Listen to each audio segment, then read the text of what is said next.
الحمدللہ رب العالمین والعاقبۃ للمتقین والصلاۃ والسلام علی رسولہ الکریم اما بعد اعوذ باللہ من الشیطان الرجیم بسم اللہ الرحمن الرحیم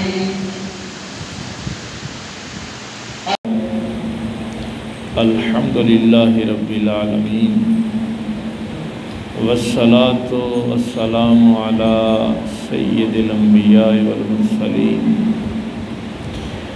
وعلی آلہ الطیبین الطاہرین واصحابہ اجمعین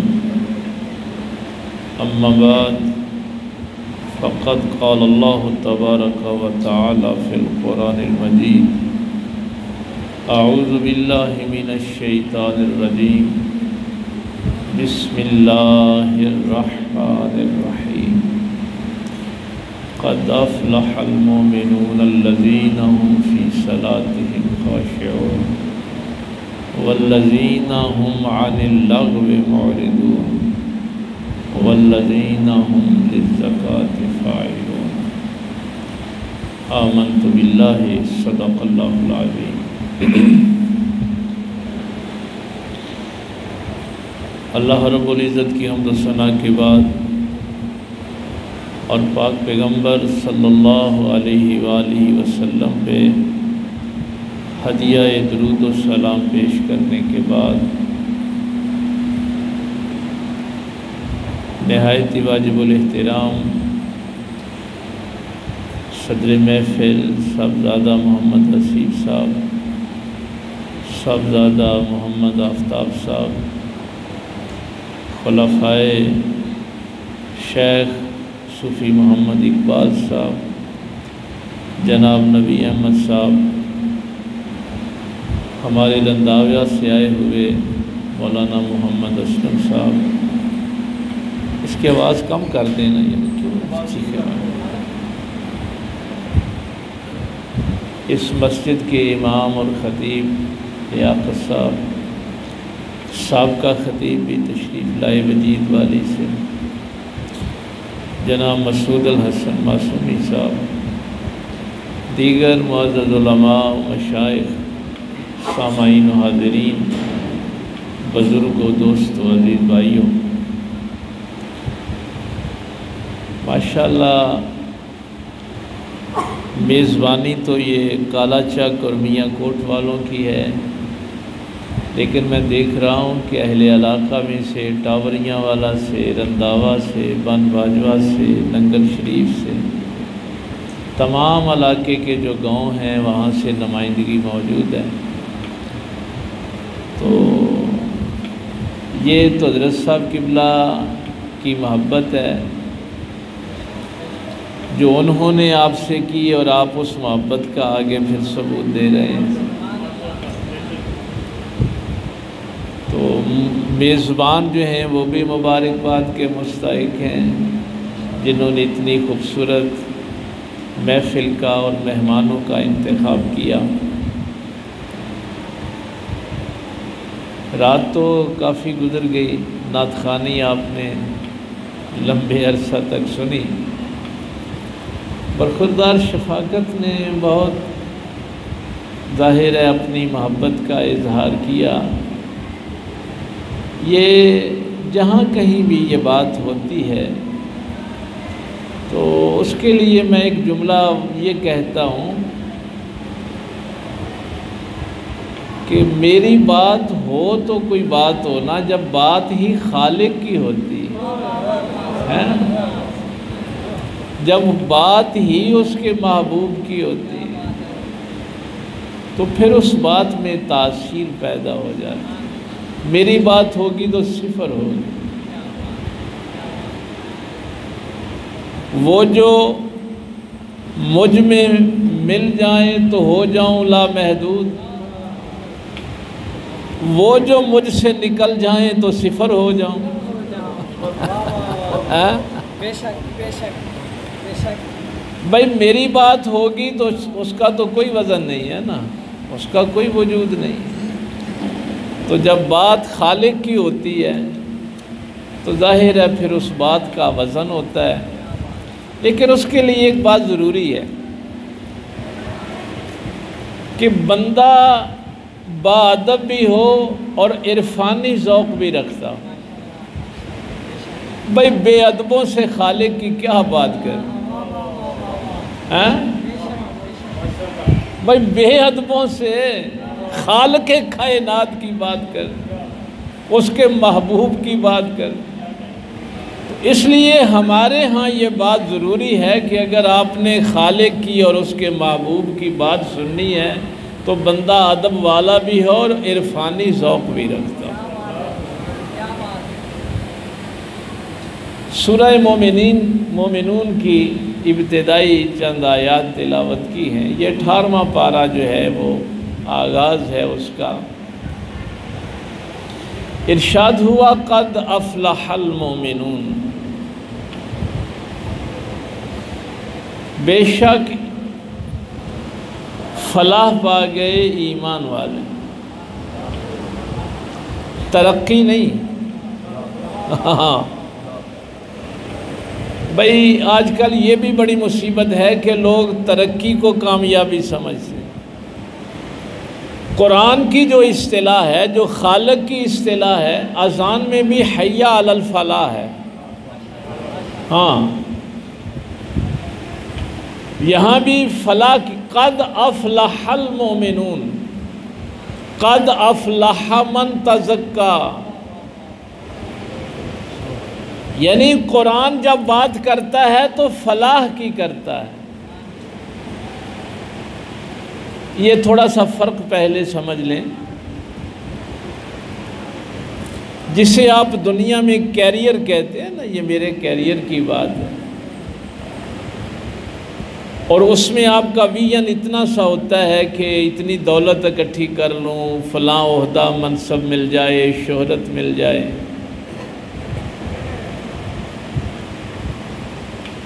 اس کو ترقی کہتے ہیں. بس یہ میں آج میرا موضوع نہیں ہے، لیکن صرف آپ کو اتنا بتا دوں، ایمان والا ترقی کے پیچھے نہیں بھاگتا، فلاح کے پیچھے بھاگتا ہے.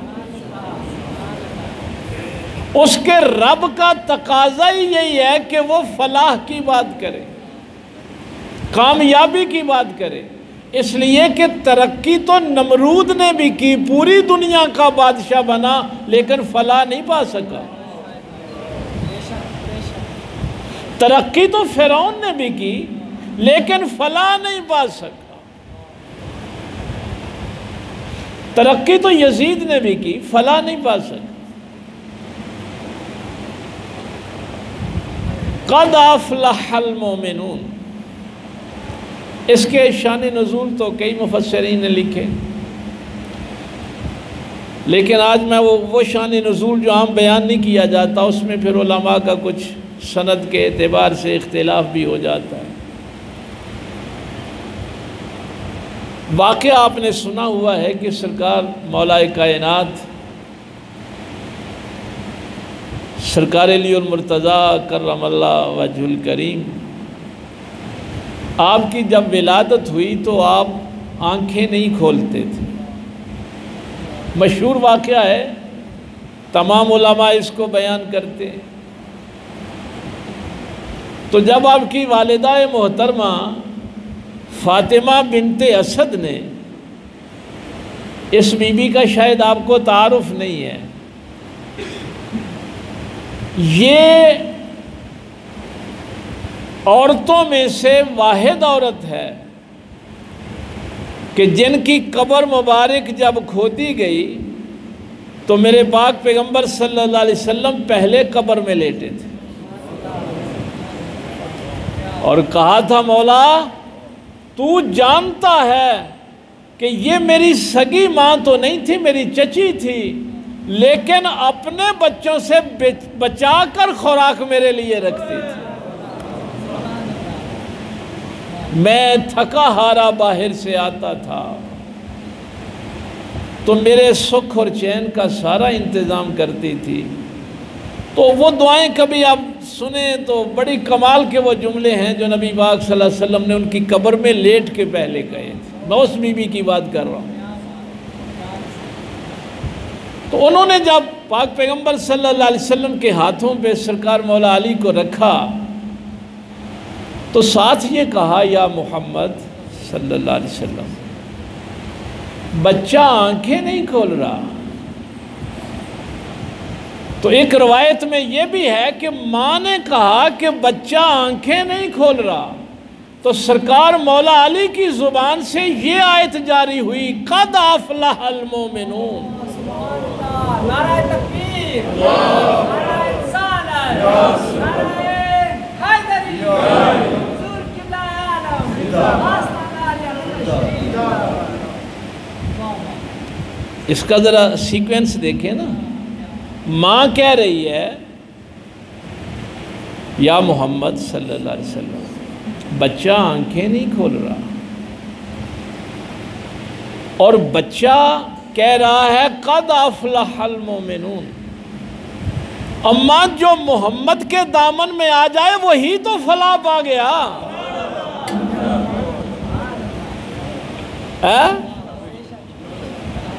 اسی لیے میں نے پہلے کہا تھا کہ بے ادبوں کے لیے میری تقریر نہیں ہوتی. اور یہ جملہ سن کے بھی جس کی زبان سے سبحان اللہ نہ نکلے اس سے بڑا بے ادب اور کون ہو سکتا ہے؟ بے عرفانہ کیا ہو سکتا ہے کہ اماں ایک تو محمد کے ہاتھوں میں دے رہی ہے اور ان ہاتھوں میں جو آ جائے بھلا وہ بھی ناکام رہتا ہے.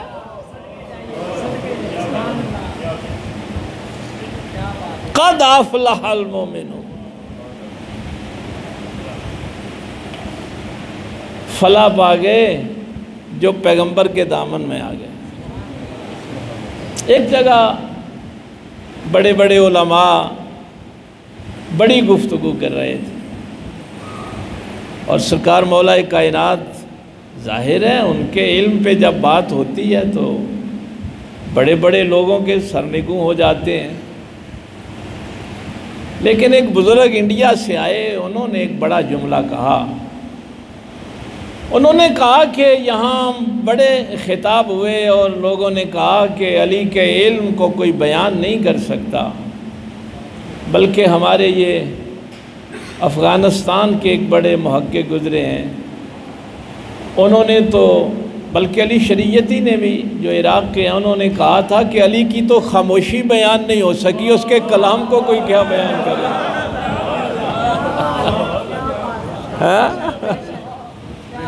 وہ جس ہستی کی خاموشی بیان نہیں ہو سکتی اس کے کلام کو وہ کیا بیان کرے. تو بڑی بڑی باتیں ہوئیں تمام اہل علم نے اپنے اپنے علم کا اظہار کیا لیکن وہ جو لکھنؤ سے تشریف لائے ہوئے تھے نا بزرگ انہوں نے ایک جملہ کہا. اس نے کہا ساری کائنات کے علم والے مل کے علی کے علم کو بیان نہیں کر سکتے. جس دامن میں علی سمٹ جائے اسے محمد کہتے ہیں.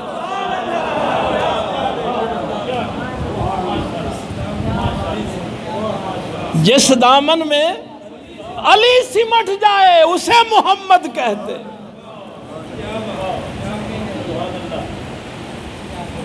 اماں محمد کے ہاتھوں میں دے کے کہنا بیٹا دیکھتا نہیں ہے. ہائے ہائے ہائے.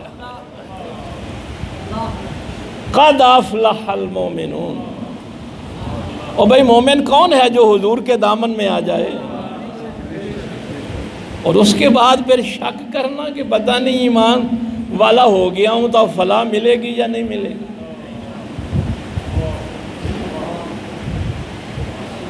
اگر ہم اس کو گرامر میں دیکھیں نا تو فعل لازم اور فعل متعدی یہ اساتذہ کرام پتہ نہیں آج کل پڑھاتے ہیں یا نہیں پڑھاتے. یہ افلاح جو ہے جب فعل لازم اور فعل متعدی کی بحث ہوتی ہے تو اس میں اس کی تفسیر جو ہے وہ یہ بیان کی جاتی ہے کہ افلاح کا یہ معنی نہیں ہے کہ وہ کامیاب ہو گیا. افلح کا معنی یہ ہے کہ پیغمبر کے دامن سے وابستہ ہو کے خود بھی کامیاب ہوا اور لوگوں کو بھی کامیاب کر دیا۔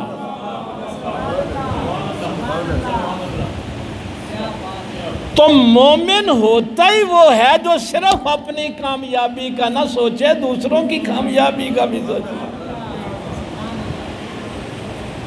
اور بھائی یہی حضرت صاحب قبلہ کا آپ سے تعلق ہے نا، تو انہوں نے کوشش کی کہ میرا سارا علاقہ کامیاب ہو جائے۔ ترقی والا کہتا ہے صرف میں کامیاب ہو جاؤں، کوئی اور کامیاب دیکھے نا تو اسے حسد کرنا شروع کر دیتا ہے۔ لیکن فلاح والا کہتا ہے کہ میں اگر کامیاب ہوا ہوں تو دوسرے بھی کامیاب ہوں، مجھے اللہ رسول کا قرب ملا ہے تو اوروں کو بھی مل جائے۔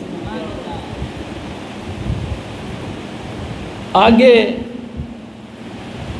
یہ 5 آیات کا ملتا ہے کہ یہ 5 آیات تلاوت کی سرکار مولا علی۔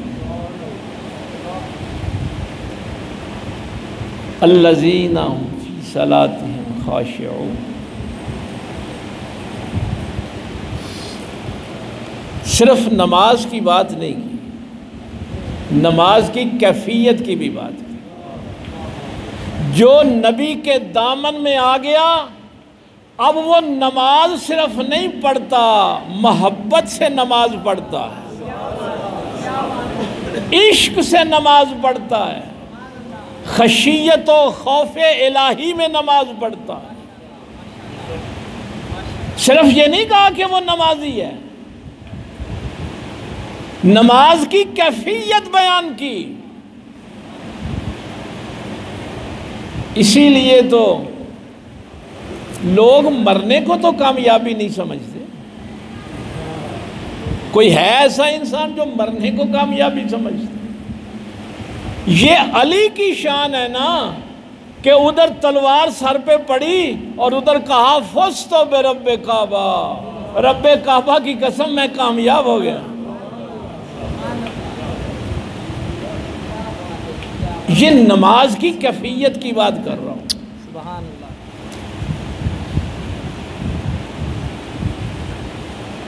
بس حضرت صاحب قبلہ کا ایک جملہ آپ کو عرض کروں۔ بزرگان دین نے اس کو بیان کیا ہے، سینہ بسینہ یہ بات چلتی آ رہی ہے۔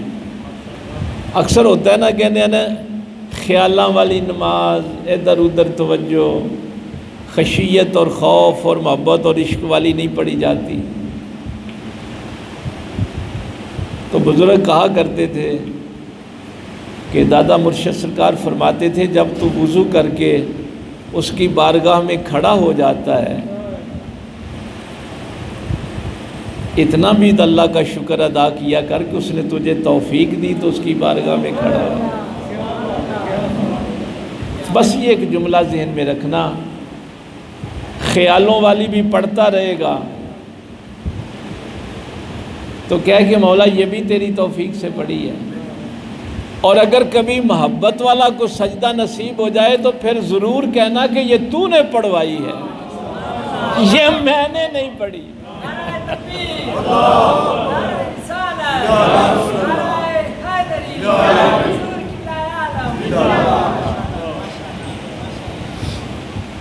سینہم عن اللغو معرضون،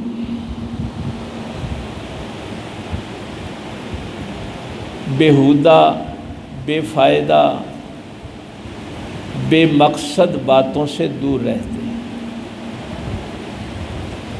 ایک کام کرنے والا ہے، ایک چھوڑنے والا ہے۔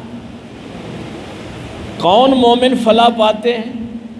نماز محبت الہی میں پڑھتے، عشق میں پڑھتے، خشیت میں پڑھتے اور بے مقصد باتوں سے دور رہتے۔ کوئی جس بات سے واسطہ ہی نہیں ہے اس کے پیچھے نہیں پڑتے۔ ہمارے اندر جو کثافتیں پیدا ہوتی ہیں نا، جو زیادہ گناہ پیدا ہوتے ہیں، اے بندہ کتھوں آیا ہے، کتھے چلا ہے، گڈی کتھوں لئی سو، مکان کی میں بنایا ہے، قرآن کہتا ہے کہ وہ مومن ہوتا ہی نہیں جو بے مقصد باتوں میں وقت ضائع کرتا، وہ فلاح پا ہی نہیں سکتا۔ نہ اپنی زندگی کو ضائع نہ کرو بے مقصد باتوں۔ میں نے خطبہ جمعہ میں بھی یہی بات کہی تھی نا، جو لوگ وہاں جمعے پہ موجود تھے، یعنی نماز پڑھنی ہے اور بیہودہ باتیں چھوڑنی، دو کام ہے نا۔ یہی میں نے خطبہ جمعہ میں بھی بات کہی تھی کہ طہارت اور نجاست اکٹھے رہ نہیں سکتے۔ یہ نہیں ہے کہ میرے کپڑے پہ کوئی پخانہ پیشاب بھی لگا ہوا ہے اور یہ کپڑا پاک بھی ہے، نہیں، یا یہ پلید ہے یا پاک ہے۔ سچ اور جھوٹ اکٹھے رہ نہیں سکتے، حق اور باطل اکٹھے رہ نہیں سکتے۔ یہ نہیں ہو سکتا کہ نماز بھی پڑھتا ہے اور لغو باتیں بھی کرتا ہے۔ اگر اس کی بارگاہ میں سجدہ ریز ہوتا ہے تو پھر بیہودہ باتیں نہیں کرتا، پھر جھوٹ نہیں بولتا، کسی پہ الزام نہیں لگاتا۔ آمنوا اجتنبوا کثیرا من الظن ان بعض الظن اثم ولا تجسسوا۔ قرآن کہتا ہے کہ ایمان والا نہ بدگمانی کرتا ہے نہ کسی کی جاسوسی کرتا ہے۔ یہ سورہ حجرات آپ کو سنا، گپ شپ لا رہے ہیں۔ اچھا، کچھ کام کرنے والے ہوتے ہیں، کہنے والے نہیں ہوتے۔ مثلا میرے کپڑے کو نجاست کو ویٹھی کر گیا، کو گوبر لگ گیا، ہن میں اعلان کرتا پھر حضرات میرے کپڑے کو گوبر لگ گیا، اور بھائی یہ بیان کرنے والی بات نہیں، یہ کرنے والا کام ہے، نجاست دور کر لے۔ اگر تجھے مرشد کا حکم یاد نہیں ہے تو اس کو یاد کر کے اس پہ عمل کر لے۔ یہ نہیں ہو سکتا کہ نجاست اور طہارت اکٹھے رہیں، حق اور باطل اکٹھے رہیں، جھوٹ اور سچ اکٹھے رہیں، یہ ممکن نہیں ہے۔ یہ قرآن کہہ رہا ہے، ایسا ہو نہیں سکتا۔ تو فرمایا کہ قد افلح المومنون، بھائی خود بھی فلاح پاتے ہیں اور دوسروں کی فلاح کی بھی کوشش کرتے ہیں۔ اس لیے لوگوں کو کہتے ہیں کہ نماز محبت سے پڑھو اور بے فائدہ باتوں سے دور رہو، وہ بات کرو ہی نہ۔ الذین ھم للزکاۃ فاعلون۔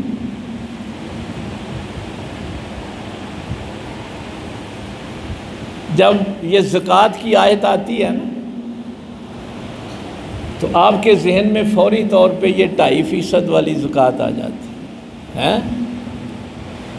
کہ 100 روپے وچوں 2.5 روپے جڑے نا زکوٰۃ دینی۔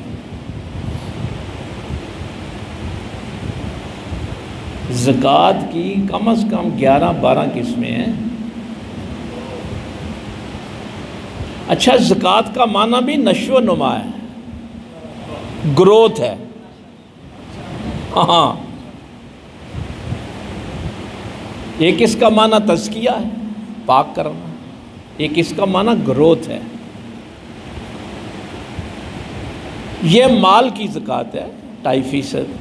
اگر آپ نے عشر دینا ہے تو وہ نہری اور برانی کا 10% اور 20واں حصہ علیحدہ علیحدہ ہے نا۔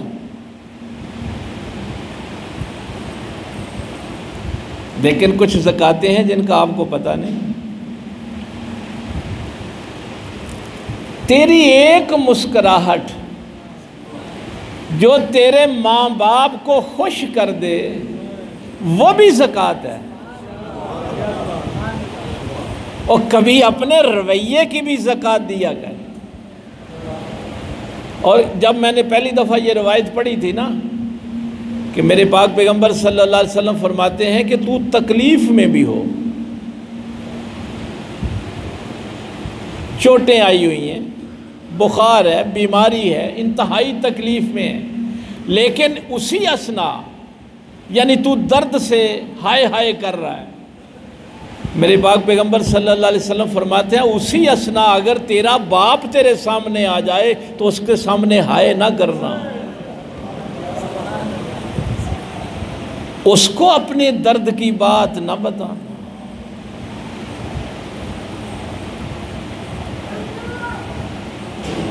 دیکھیے اب گاڑی لے کے سڑک پہ نکلتے ہیں، یہ دنیا کی حکومتیں پتہ ہے جگہ جگہ آپ سے ٹیکس لیتے ہیں، ہم نے سڑک بنا کے دی، لیتے ہیں نا، ٹول پلازے بنے ہوئے ہیں، اور جس خالق نے یہ زمین بنائی ہے اور یہ تو پتہ نہیں حکومت کرنے کے حقدار بھی ہیں یا نہیں، جس حاکم اعلیٰ نے اس زمین کو بنایا ہے اس نے بھی ایک ٹیکس رکھا ہے، معمولی سا ٹیکس رکھا ہے، زکوٰۃ۔ بھائی پتہ کیا ہے، جب تم چل رہے ہوتے ہو نا تو کوئی ایسی چیز دیکھو جو دوسرے انسانوں کو تکلیف دے رہی ہو تو اس کو ہٹا دو۔ اس خالق کائنات نے تمہارے چلنے کی یہ زکوٰۃ رکھی، یہ ٹیکس رکھا۔ شاید آپ کو اس بات کی سمجھ نہیں آئی۔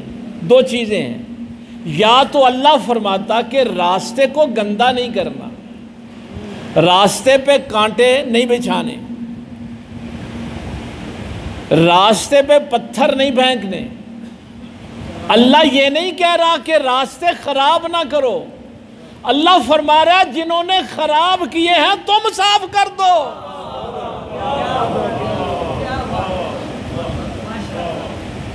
ہر وہ چیز جو انسانوں کو نقصان پہنچاتی ہے قد افلح المؤمنون، ایمان والے تو وہ رکاوٹیں آنے ہی نہیں دیتے۔ ایمان والے جو ہوتے ہیں نا، جو بھی چیز نقصان پہنچاتی ہے کسی دوسرے انسان کو وہ راستوں سے ہٹاتے ہیں، راستوں میں کانٹے بچھاتے نہیں، راستے تنگ نہیں کرتے۔ ہائے ہائے ہائے افضل الاعمال بعد الصلاۃ، نماز کے بعد روایت یاد آ گئی جو سب سے افضل عمل ہے، نماز کے بعد جو سب سے بڑا افضل عمل، کسی مومن کے دل کو خوش کر دے۔ قرآن بھی کہتا ہے نا قول معروف و مغفرۃ خیر من صدقۃ یتبعھا، تیرا ایک میٹھا بول جو کسی کا دل خوش کر دے، یہ تمہاری گفتگو کی زکوٰۃ ہے۔ آپ نے اس محفل کا نام عرس رکھا ہوا ہے نا، عرس عربی زبان میں شادی کو کہتے ہیں، عرس شادی کو کہتے ہیں عربی زبان میں، اور یہ پتہ ہے کہاں سے لیا گیا ہے؟ یہ بھی نبی پاک صلی اللہ علیہ وسلم کی حدیث سے لیا گیا کہ جب فرشتے سوال جواب کرتے ہیں تو بندہ مومن کامیاب ہو جاتا ہے، تو پھر فرشتے کہتے ہیں نم کا نومت العروس۔ ہاں یہ روایت کے الفاظ، فرشتے کہتے ہیں نم کا نومت العروس، ایسے سو جا جیسے دلہن سوتی۔ ہاں اسی عروس سے یہ لفظ عرس نکلا ہے۔ بھئی یہ بڑی عجیب بات ہے نا کہ بندہ تو فوت ہوا ہے اور ہم اس کو شادی کہہ رہے ہیں۔ بھائی حضرت صاحب کی یاد منا رہے ہیں نا کہ ان کا وصال ہوا، ہم اس کو عرس کہتے ہیں۔ بھائی فرشتے بھی اللہ کا یہی حکم سناتے ہیں، وہ بھی شادی کی بات کرتے ہیں۔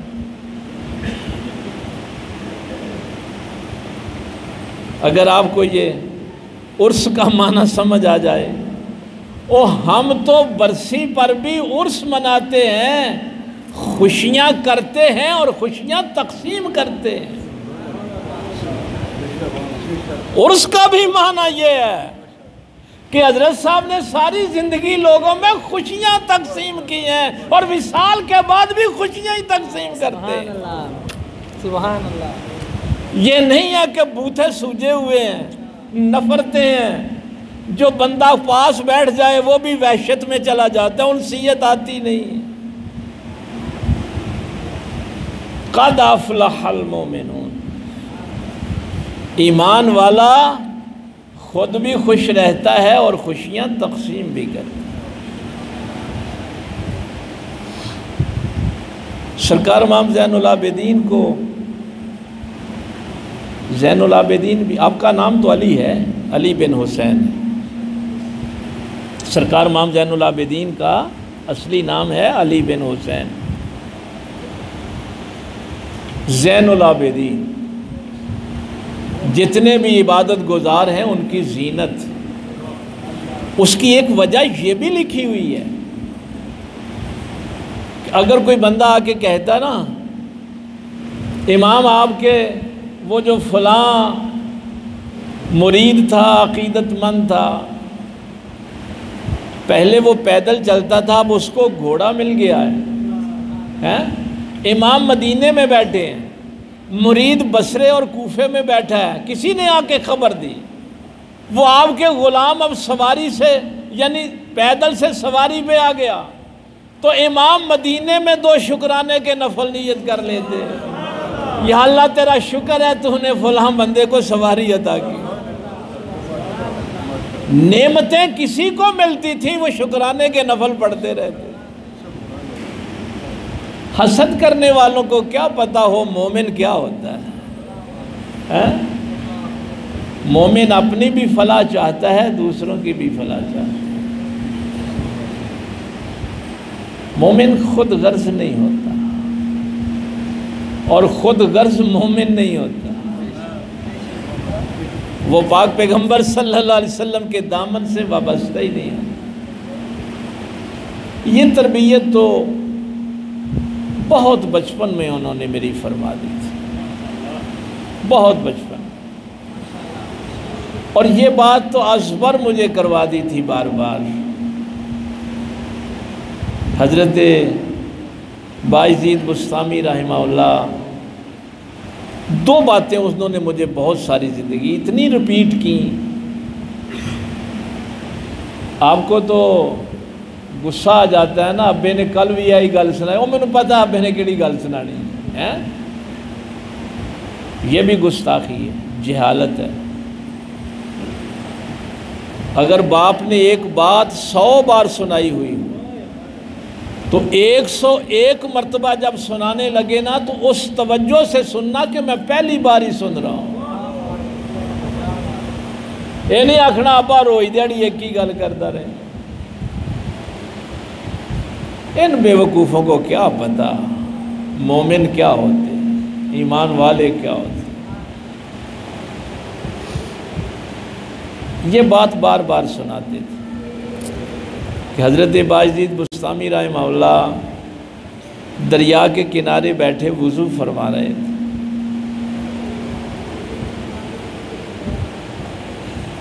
تو ایک بچھو آ رہا تھا بہتا، تو مومن تو وہ ہوتا ہے نا جو اپنی بھی فلاح چاہے دوسروں کی بھی فلاح چاہے، تو اللہ کے ولی نے نا اس بچھو کو ہاتھ میں پکڑ کے کہ باہر نکال دوں، یہ پانی میں بہہ جائے گا، مر جائے گا۔ جب ہاتھ پہ اٹھایا تو اس نے ڈس دیا۔ یہ میں بھی پرائمری میں پڑھتا تھا جب ابا جی یہ بات مجھے سنایا کرتے تھے، اور آخر وقت تک سناتے رہے۔ وہ جب اس نے ڈنگ مار دیا نا تو ظاہر ہے درد ہوئی، آپ نے ایسے ہاتھ جھٹکا، وہ پھر پانی میں گر گیا، پھر اس کو پکڑا، اس نے پھر ڈنگ مارا۔ حضرت صاحب قبلہ فرمایا کرتے تھے بیٹا، ساتھ جو غلام تھا، خادم تھا، اس نے کہا حضور چھوڑیں اس کو، بدبخت ہے، آپ اس کو بچانا چاہتے ہیں، یہ ڈنگ مارتا ہے۔ ہائے ہائے، حضرت صاحب قبلہ یہ بات سناتے ہوئے پھر ایک خاص کیفیت میں آ جاتے ہیں اور فرماتے بیٹا، حضرت باجدید بستامی رحمہ اللہ نے فرمایا اپنے اس غلام سے، مرید سے، کہنے لگے اس کو ایک بری عادت ہے ڈنگ مارنے کی، میں اس کی جان بچانا چاہتا ہوں لیکن یہ اپنی بری عادت نہیں چھوڑتا، تو میں اپنی اچھی عادت کیوں چھوڑوں؟ یہ بری نہیں چھوڑتا تو میں اچھی کیوں چھوڑوں؟ کیا بات ہے۔ قرآن میں تو میں نے بہت بعد میں پڑھا تھا، ادفع باللتی ہی احسن السیئہ، میرے اللہ نے فرمایا برائیوں کا مقابلہ نیکیوں سے کیا کرو۔ اب سمجھ آتی ہے کہ وہ کہانیوں میں بھی قرآن ہی ہمیں سمجھایا کرتا۔ بات تو ظاہراً یہی تھی نا کہ کہانی ہے، لیکن جب قرآن پڑھا تو پتہ لگا کہ یہ تو ساری بات قرآن کے اندر۔ نعرہ تکبیر، نعرہ رسالت، نعرہ حیدری، حضور قبلہ عالم، جنت شریف، اس لیے نماز کے بعد جو سب سے بڑا عمل ہے وہ کسی انسان کا دل خوش کرنا ہے، مسرت ڈالنا ہے۔ اگر آپ نے کسی کا دل خوش کر دیا، ہائے ہائے ہائے، تو آپ نے اپنی وجاہت کی، اپنے کلام کی زکوٰۃ ادا کر دی۔ اگر اللہ نے تمہیں معاشرے میں کوئی عزت دی ہے، سرکار امام جعفر صادق رضی اللہ تعالیٰ عنہ کا قول، اب فرماتے اگر اللہ نے تجھے کوئی مقام دیا ہے، عزت دی ہے، لوگ تیری بات سنتے ہیں، تو کسی غریب کی سفارش کر دیا کر، وہ اللہ نے جو تجھے عزت عطا کی ہے یہ اس کی زکوٰۃ ہے۔ اور یہ کسی غریب کی سفارش کرنا کہ اس کا کام ہو جائے، اس کو قرآن کی اصطلاح میں شفاعت کہتے ہیں۔ میں یشفع شفاعتاً حسنۃ یکن لہ، یہ 5ویں پارے کی آیت۔ ہم بھی کہتے ہیں نا نبی پاک کی شفاعت ملے۔ دوسری بات چونکہ عرس مبارک ہے، ایک تو یہ اکثر فرماتے تھے کہ بیٹا کبھی بھی برائی کا جواب برائی سے نہیں دے۔ بھائی افلاح کا معنی بتایا ہے نا، مومن ہوتا ہی وہ ہے جو اپنی بھی فلاح چاہے اور دوسروں کی بھی فلاح چاہے۔ اور دوسری بات وہ فرماتے تھے، یہ بھی بات انہوں نے بڑی دفعہ سنائی، شاید آپ لوگوں میں سے بھی جو قریب بیٹھنے والے، اعظم صاحب کو تو بہت پتہ ہوگا، ہاں یہ مجھے، چونکہ یہ بات اکثر وہ سناتے کہ جب تم نیکی کے مشن پہ، اللہ کے راستے پہ چلتے ہو تو شیطانی طاقتیں تمہیں غصہ دلانے کی کوشش کرتی کہ تم اصل راستے سے ہٹ جاؤ۔ اور اس کے لیے وہ جو مثال دیتے تھے وہ ہلاکو خاں کے پوتے کی، کہ وہ جنگل میں جا رہا تھا، کچھ لوگوں نے چنگیز خان کے حوالے سے یہ واقعہ لکھا ہے لیکن وہ غلط ہے، تاریخ نے اس کو بعد میں صحیح کہا ہے کہ یہ ہلاکو کا پوتا تھا۔ ایک درویش جا رہا تھا، اس کے ذہن میں شیطانی خیال آیا کہ اس درویش کو غصہ دلاؤں، بے عزت کروں اسے۔ کہنے لگا درویش مجھے یہ بتا، یہ تیری داڑھی کے بال اچھے ہیں کہ میرے کتے کی 2 مچھی ہیں؟ کتنا جذباتی کرنے والا جملہ ہے، مشتعل کرنے والا جملہ ہے۔ حضرت صاحب یہ بات بیان کر کے فرمایا کرتے تھے، بیٹا اگر دین کا کام کرنا ہے نا تو پھر ایسے موقع بھی آ جائیں گے، شیطانی طاقتیں چاہیں گی کہ تم مشتعل ہو کے اپنے راستے سے ہٹ جاؤ۔ اب اس نے یہ سوچا تھا کہ میں نے یہ جو بات کہہ دی ہے نا، یہ تو جذبات میں آ جائے گا، اور میرے سپاہی ساتھ کھڑے ہیں، یہ مجھ سے لڑے گا، میں اسے مروا دوں گا۔ حضرت صاحب قبلہ فرمانے لگے، بیٹا، درویش نے کہا اگر تو قیامت والے دن میرے مالک نے مجھے بخش لیا، اگر یہ میری زندگی بامقصد گزر گئی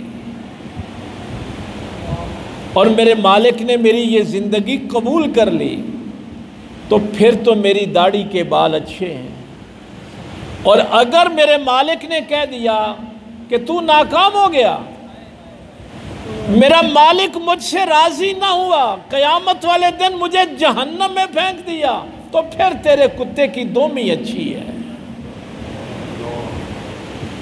پھر میری داڑھی اچھی نہیں ہے۔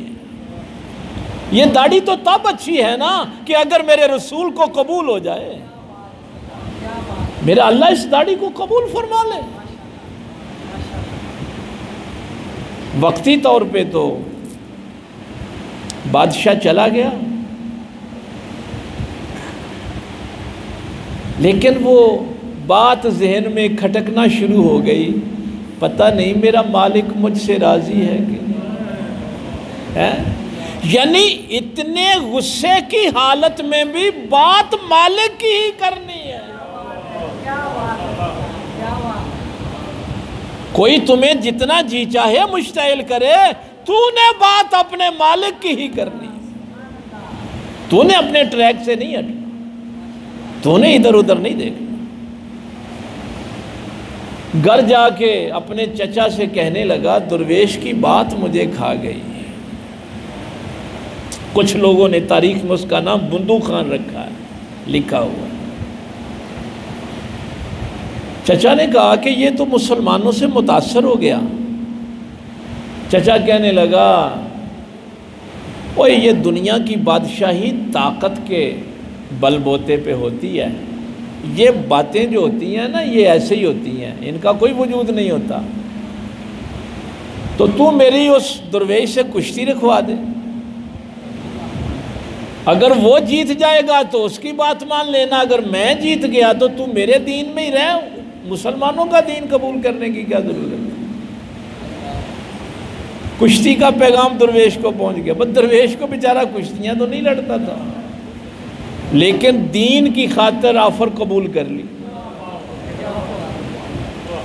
ہوا کیا کہ جس دن کشتی تھی درویش فوت ہو گیا۔ اللہ کے بھی فیصلے بڑے عجیب، لیکن فوت ہوتے وقت بیٹے سے کہہ گیا، آج میرے نبی کے دین کا معاملہ ہے، مجھے بعد میں دفنانا، پہلے جا کے اس سے کشتی کر کے۔ ہاں، نعرہ تکبیر، نعرہ رسالت، نعرہ حیدری، حضور قبلہ عالم، آستانہ نگر شریف، حضور صاحب اللہ صاحب۔ میری تجہیز و تکفین بعد میں کر، میرے نبی کے دین کا معاملہ ہے، پہلے جا اس سے کشتی کر کے آ۔ اور یہ یقین ہے کہ جب مالک کے لیے نکلے ہیں نا تو ناکام نہیں ہوں۔ بھئی ہم کون سا اپنے لیے نکلے، پتہ نہیں یہ میں آپ کو یہ جملہ سنانا بھی چاہیے یا نہیں سنانا چاہیے، چونکہ یہ خصوصی وقت میں یہ بات فرمایا کرتے تھے۔ ہائے ہائے ہائے، چلو بعد میں آ کے میں اس کو عرض کرتا ہوں۔ بیٹا چلا گیا، کشتی ہو گئی، بیٹے کو کامیابی مل گئی، اور ہلاکو خان کا پوتا مسلمان ہو گیا۔ اور علامہ اقبال نے فرمایا، پاسباں مل گئے کعبے کو صنم خانوں سے۔ یہ اس موقع پہ اقبال نے لکھا ہے، پاسباں مل گئے کعبے کو صنم خانوں سے۔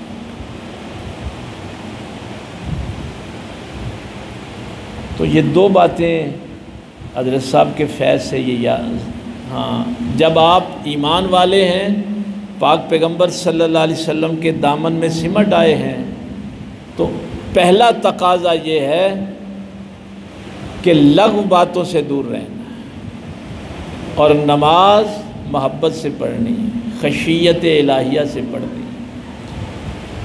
یہ کہنے کی تو بات نہیں، تم تو علاقے والے ہو، تم نے تو دیکھا بھی ہے۔ اگر چلنا ہوتا تھا تو سیب صاحب کے کندھے پہ ہاتھ رکھ کے چلتے تھے، اللہ کی بارگاہ میں کھڑا ہونا ہوتا تھا تو بے آسرا کھڑے ہوتے تھے۔ ویسے چل نہیں سکتے تھے، لیکن اس کی بارگاہ میں اس کے آسرے سے ہی کھڑے ہوتے تھے۔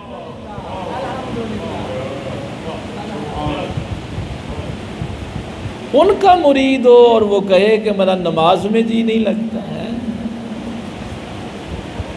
تو پرہیز کرنا ہے لغو باتوں سے، بے فائدہ باتوں سے۔ اور اگر کبھی کوئی تکلیف دے بھی تو تکلیف کا جواب بھی اچھائی سے دے۔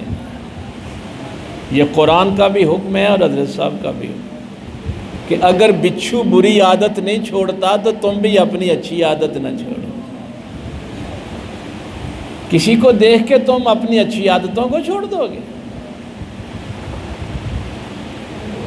سرکار امام جعفر صادق رضی اللہ تعالیٰ عنہ کا پھر وہ مجھے جملہ جو سرکار امام زین العابدین کے متعلق انہوں نے بیان فرمایا، بنو امیہ کا ایک بدبخت بازار میں مل گیا، اس نے بدتمیزی کی، برا بھلا کہا، امام خاموشی سے گھر آ گئے۔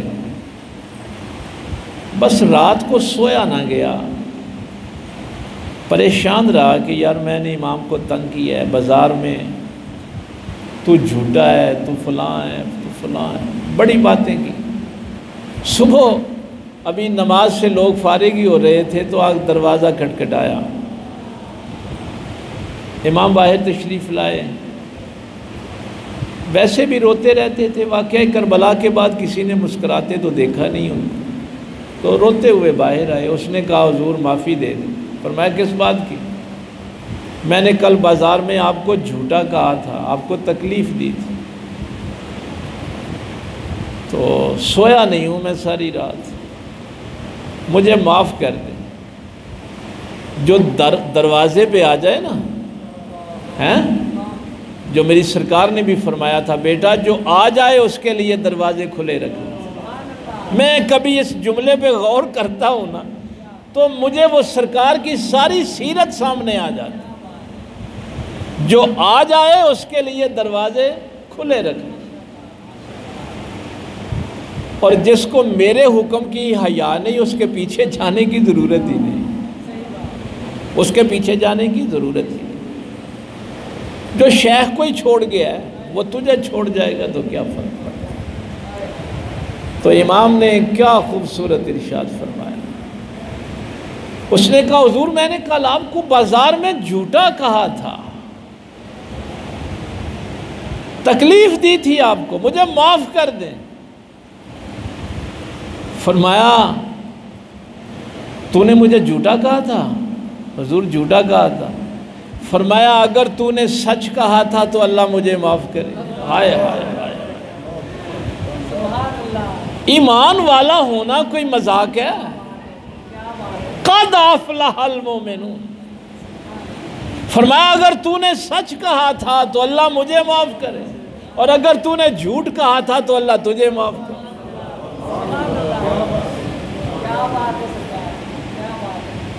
تو مومن جو ہوتا ہے وہ اپنی بھی فلاح چاہتا ہے۔ کتنے لوگ ہیں جن کو پتہ ہے کہ جب تہجد کے وقت حضرت صاحب دعا کرتے تھے، جتنے گاؤں سے آپ آئے ہوئے ہیں سب کے لیے مغفرت کی دعا کرتے، سب بیماروں کے لیے دعا کرتے تھے، سب کی خیر چاہتے تھے، اس لیے کہ قرآن کہتا ہے کہ مومن ہوتا ہی وہ ہے جو اپنی بھی فلاح چاہتا ہے اور دوسروں کی بھی فلاح چاہتا ہے۔ وقت کافی ہو گیا ہے، اللہ تعالیٰ عمل کی توفیق دے۔ وآخر دعوانا الحمدللہ رب العالمین۔